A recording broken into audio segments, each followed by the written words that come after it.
Assalamualaikum warahmatullahi wabarakatuh. Bapak Ibu sekalian, kita lanjutkan membaca ayat 5 sampai 10 ya dari surat At-Tariq. Bismillahirrahmanirrahim. Falyanzuril insanu mimma khuliqa. Hendaklah manusia memperhatikan dari apa dia diciptakan. Ayat ini memerintahkan kepada kita untuk memperhatikan dari apa kita ini diciptakan, agar kita dapat memahami siapa kita ini. Kata Al-Quran, khuliqa mimma dafiq. Jawabannya tadi ya, hendaklah manusia memperhatikan dari apa dia diciptakan, dijawab langsung oleh ayat ini, khuliqa mimma dafiq. Dia diciptakan dari air mani yang memancar. Manusia yang hidup pada masa itu dan sampai hari ini dengan kepandaiannya mampu menciptakan berbagai yang mereka inginkan dengan ilmu mereka. Di abad modern kita lihat berbagai pencapaian ilmu dan teknologi yang diperoleh oleh manusia, dan bahkan manusia sudah bisa pergi menjelajah bulan dan menciptakan berbagai kemudahan untuk mereka, yang kemudian di antara mereka dan bahkan pada zaman itu pun sampai hari ini banyak sekali yang sombong dengan pencapaian mereka dan ilmu pengetahuan mereka. Ayat ini mengatakan, lihatlah bahwa sebenarnya manusia itu dengan kesombongannya yang mereka miliki hari ini atau saat itu, sebenarnya mereka dicipta tidak dari apa-apa, melainkan dari air yang hina, yaitu air mani. Sahabat Rasulullah bernama Ali bin Abi Thalib pernah menyatakan, wahai manusia, mengapa engkau sombong? Padahal engkau dan kamu hanya diciptakan dari air mani atau air yang hina, dan jika berjalan kamu membawa kotoran, dan jika kamu mati tidak lain hanya akan menjadi bangkai. Kenapa kamu sombong? Ya demikianlah. Kata-kata ini mengingatkan juga kepada kita, semoga Allah mengampuni bila dalam kehidupan kita suatu saat yang lalu pernah sombong, dan kita jaga untuk terus menjadi orang yang bersyukur atas apa yang dikaruniakan Allah kepada kita, dengan tidak menyombongkan diri dengan apa yang kita capai. Al-Quran memberikan peringatan, tidak siapa-siapa kita ini sebenarnya. Ayat mengatakan khuliqa mimma dafiq, diciptakan dari air mani yang memancar. Nah, ini ilmu pengetahuan hari ini juga mengatakan bahwa sifat daripada air mani itu memang memancar, bergerak. Yakhruju min baini sulbi wat taraib. Air mani itu keluar, yaitu yang keluar dari antara tulang sulbi atau punggung dan tulang dada. Ini fakta ilmiah, sudah dibuktikan bahwa mani atau sperma yang kemudian bisa darinya kita dan manusia dilahirkan, sifat daripada mani dan dari mana asal usul sperma itu sudah dibuktikan oleh ahli kedokteran bahwa ia persis seperti apa yang dikatakan oleh Al-Quran, bahwa ia diproduk dari tulang sulbi punggung dan tulang dada.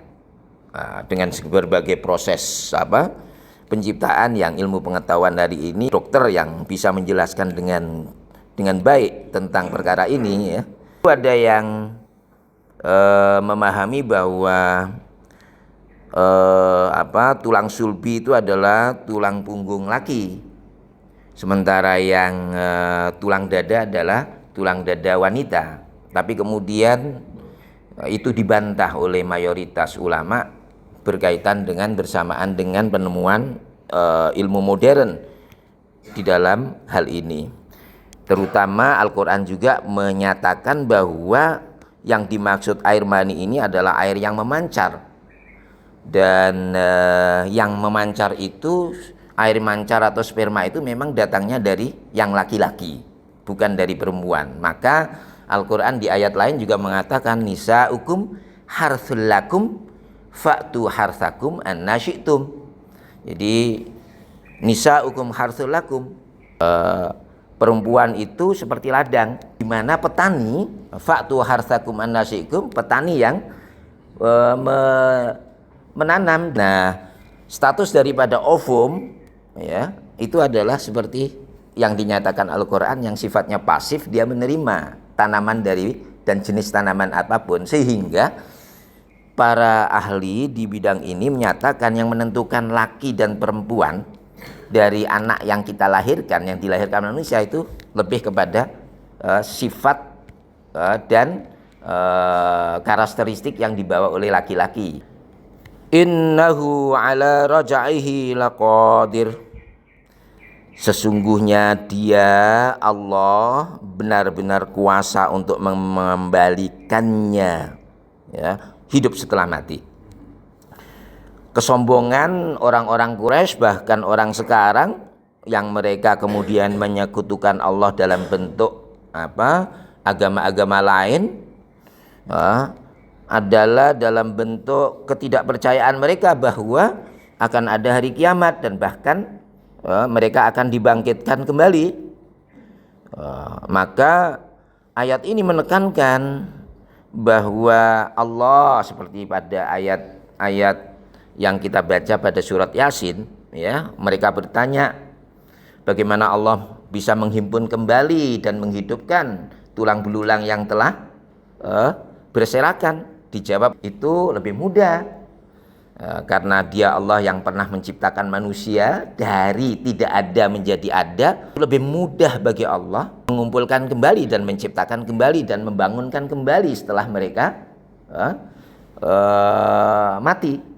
Demikian juga ayat ini juga membayangkan Allah yang menciptakan kita dari barang yang hina tersebut. Bagi Allah adalah sangat mudah untuk kemudian mengembalikan dan menghidupkan kembali setelah kita meninggal. Dan ini adalah peringatan bahwa tadi hubungan dengan ayat yang sebelumnya, bahwa nanti ada hari kiamat di mana catatan Raqib dan Atid itu tidak akan lepas dan harus dipertanggungjawabkan, dan kita akan memperoleh catatan tersebut. Disebutkan di dalam ayat berikutnya, yauma tublas sarair, pada hari ditampakkan segala rahasia. Apa yang kita lakukan sehari-hari betul-betul dicatat oleh dua malaikat, yang di kanan dan yang kiri, yang baik-baik dan yang jelek. Meskipun pada masa hidupan dunia tidak ada orang yang tahu, rahasia-rahasia kita itu akan terbongkar semuanya. Bahkan di dalam hidup kita selalu berdoa, Allah mastur auratina. Itu artinya apa? Ya Allah, tutupilah rahasia-rahasia kami. Dan atas karunia Allah lah di antara kita merasakan ada banyak rahasia sebenarnya. Dan kita berdoa semoga rahasia kita itu tidak terbongkar dan diketahui orang. Demikian mudah Allah jika berkehendak untuk membongkar sesuatu. Tokoh yang selama ini dihormati, sekejap Allah membongkar, ternyata di luar dugaan kita semuanya, di belakang itu terjadi banyak skandal, yang kemudian kita tahu. Demikian juga banyak cerita-cerita, ya, orang-orang hebat, ya, yang kalau Allah tidak membongkar, tidak sampai kemudian KPK atau orang lain mendapatinya dan melaporkan ke KPK, yang akhirnya terakhir mengakhiri hidup mereka di dalam penjara. Ya, itu karena apa? Allah membongkar. Kita doa kita apa tadi? Ya, tutupilah rahasia-rahasia kami. Pertama kita berdoa untuk bertobat, ya Allah ampunilah dosa-dosa kami. Kemudian kita berdoa, ya Allah tutupi, tidak kemudian terbongkar rahasia itu ke orang lain. Nah demikian juga di akhirat nanti, fama lahu min quwwati wala nasir, maka baginya manusia tidak ada lagi kekuatan dan tidak pula ada penolong. Tidak ada yang bisa menutup-nutupi. Di dunia bisa ditutupi, penguasa bisa mencegah supaya tidak diperiksa. Seseorang yang memang betul-betul bersalah, masih ada yang nolong penguasa yang lain yang lebih kuasa untuk tidak diproses. Nah nanti di akhirat tidak terjadi hal-hal demikian, bahwa semua rahasia kita, amalan baik kita akan dicatat dan akan kemudian dihadiahi oleh Allah seperti janji-janjinya, yaitu surga.